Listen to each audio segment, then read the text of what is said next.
Ayan, ay di rin nga ho, dahil ho tayo ay tapos na magbiyahe, di tayo muna ho sasama sa pagtataas ng tangkay. Yan, regar ni pala ho ang ginagamit sa pagtataas ng tangkay. Kita nyo ho, yan ho ang crane, kung tawagin. Sa una ho, ayan, tinitesting muna, binabalance. Yan, ay, parang may hulog din ho. Ay, parang ikaapat na pala pag na ho, halos ilalagay ang tangkay. Yan ho, operator. Yan. Yo, binabalance muna ho. Ngayon pala ho yan. Yan. Ay, ito nyo ho yan. Oh, yo, yun ho muna ang itataas. Yung paa. Yun, ay di tinatali na nga ho ng kontraktor. Yun, yung akin hunti yung yun. Kung gusto nyo magpagawa ng tangkay, kontakin nyo lang ho. Ay, shout out kay Kambal. Ay talagang po umis lang. Ay pagor na ang nagtatalay. Shout out kay Dikday. Yan ho. Yan rin ho ang isang engineer. Yan ho anak ng kontraktor. Tinatawag. Sana all. Yaw. Binabalance na ho. Matagal-tagal din nga pala. Yaw. Sasabit na ga.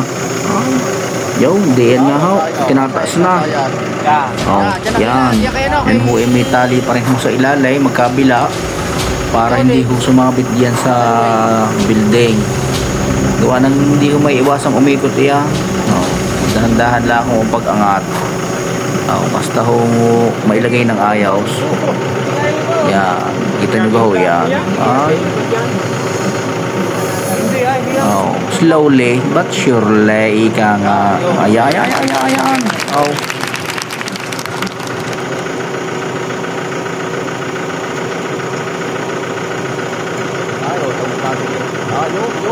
Hila. May ano? Marubay. Yan. Marubay.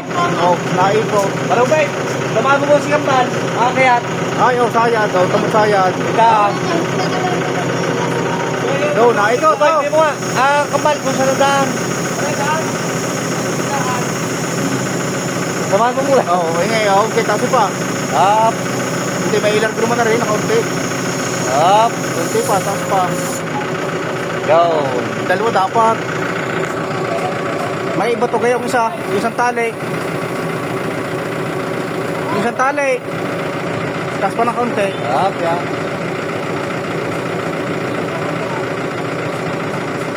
Hindi yung magsasabi, yung nakakontra doon. Ari doon pa yan eh. Kaparo pa yan, ariyero pa. Akala mo naman yung marunong ay kung makapagman daw. Hindi ho, yun naman ho, ayon lang ho sa aking nakikita at nasasaksihan. Hindi ka nga. Wala na, konti na lang tingin. Hindi, may iging na konti pa. Yung itataas yun, tapos para may largo doon.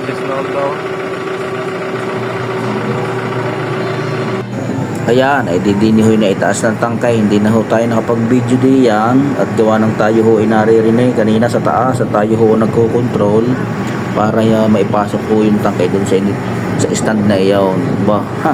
May naipakinabang din ho. Napakahirap din nga pala ho magbatak na rin ng tangkay.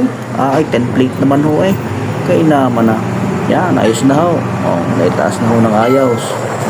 Wala. Ay talagang makakapakain ho na rin maya at talagang ginutom din nga ho ng kaunti. Yan ho, tapos na ang crane. Yan, gagarahin na ho. Yan, didini ho aatras na ang crane. Yan. At kami naman ho ay di gagaor na rin pa uwi.